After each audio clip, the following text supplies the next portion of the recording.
Kesaksian akhir abad. Ratap tangis menerpa pintu kalbuku. Bau anyir darah mengganggu tidur malamku. Oh tikar tafakur. Oh bau sungai Tohor yang kotor. Bagaimana aku akan bisa membaca keadaan ini? Di atas atap kesepian nalar pikiran yang digalaukan oleh lampu-lampu kota yang bertengkar dengan malam. Aku menyerukan namamu, wahai para leluhur Nusantara. Oh Sanjaya, leluhur dari kebudayaan tanah. Oh Punawarman, leluhur dari kebudayaan air. Kedua wangsamu telah mampu mempersekutukan budaya tanah dan air. Oh Resi keturunan, oh Resi Nirarta, empu-empu tampan yang penuh kedamaian, telah kamu ajarkan tatanan hidup yang aneka dan sejahtera yang dijaga oleh Dewan Hukum Adat. Oh, bagaimana aku bisa mengerti bahasa bising dari bangsaku kini? Oh, Kajau Lalido, bintang cemerlang tanah Ugi, negarawan yang pintar dan bijaksana, telah kamu ajarkan aturan permainan di dalam benturan-benturan keinginan yang berbagai ragam di dalam kehidupan. Ada bicara, rapang, dan wari. Oh, lihatlah wajah-wajah berdarah dan rahim yang diperkosa muncul dari puing-puing tatanan hidup yang porak-poranda. Kejahatan kasat mata tertawa tanpa pengadilan. Kekuasaan kekerasan berak dan berdahak di atas bendera kebangsaan. Oh anak cucuku di zaman sibernetik, bagaimana akan kalian baca prasasti di zaman kami? Apakah kami akan mampu menjadi ilham kesimpulan? Ataukah kami justru menjadi sumber masalah di dalam kehidupan? Dengan puisi ini aku bersaksi bahwa rakyat Indonesia belum merdeka. Rakyat yang tanpa hak hukum bukanlah rakyat merdeka. Hak hukum yang tidak dilindungi oleh lembaga pengadilan yang mandiri adalah hukum yang ditulis di atas air.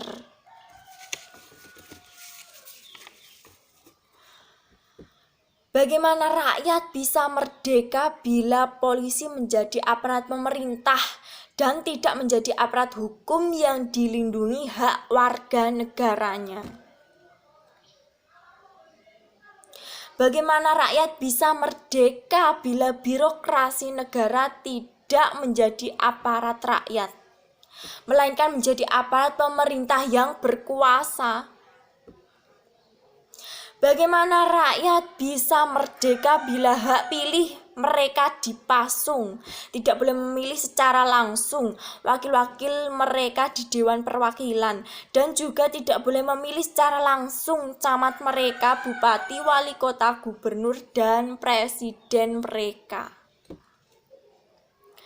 Dan partai-partai politik menganggap rakyat hanya abdi partai yang dinamakan masa politik partai, kawula partai, atau hamba partai.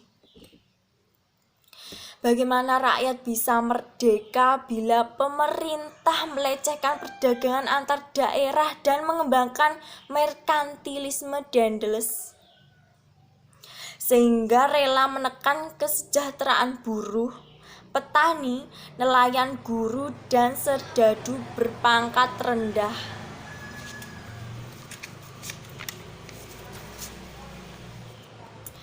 Bagaimana rakyat bisa merdeka bila provinsi-provinsi sekedar menjadi tanah jajahan pemerintah pusat?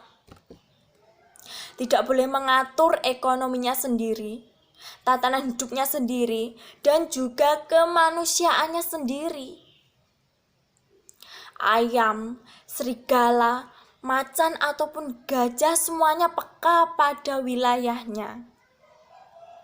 Setiap orang juga ingin berdaulat di dalam rumah tangganya. Setiap penduduk ingin berdaulat di dalam kampungnya. Dan kehidupan berbangsa tidak perlu merusak daulat kedaerahan. Hasrat berbangsa adalah naluri rakyat untuk menjalin ikatan daya cipta antar suku yang penuh keanekaan kehidupan dan memaklumkan wilayah pergaulan yang lebih luas untuk merdeka bersama.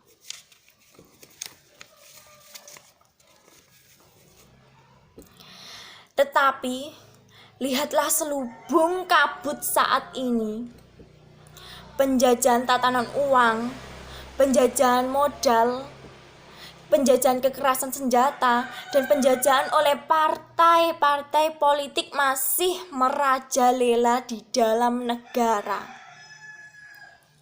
Dengan puisi ini, aku bersaksi bahwa sampai saat puisi ini aku tanda tangani, para elit politik yang berkedudukan ataupun yang masih di jalan tidak pernah memperjuangkan sarana-sarana kemerdekaan rakyat. Mereka hanya rusuh dan gaduh memperjuangkan kedaulatan golongan dan partainya sendiri. Mereka hanya bergulat untuk posisi sendiri. Mereka tidak peduli kepada posisi rakyat, tidak peduli pada posisi hukum, posisi polisi, ataupun posisi birokrasi. Dengan picik mereka akan mendaur ulang malapetaka bangsa dan negara yang telah terjadi.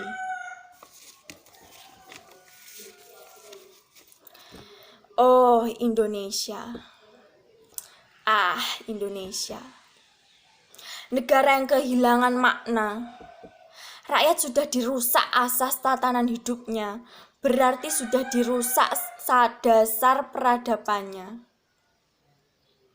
Dan akibatnya dirusak pula kemanusiaannya. Maka sekarang negara tinggal menjadi peta. Itu pun peta yang lusuh dan hampir sobek pula. Pendangkalan kehidupan bangsa telah terjadi. Tata nilai rancu, dusta, pencurian, penjarahan, dan kekerasan halal. Manusia sekedar semak belukar yang gampang dikacau dan dibakar. Paket-paket pikiran yang murah dijajakan. Penalaran amarah yang salah mendorong rakyat terpecah belah.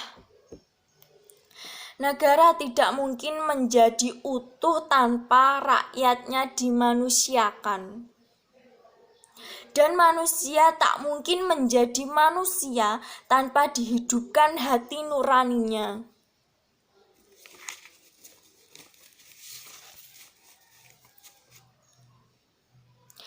Hati nurani adalah hakim adil untuk diri kita sendiri. Hati nurani adalah sendi dari kesadaran akan kemerdekaan pribadi. Dengan puisi ini, aku bersaksi bahwa hati nurani itu meski dibakar tidak bisa menjadi abu.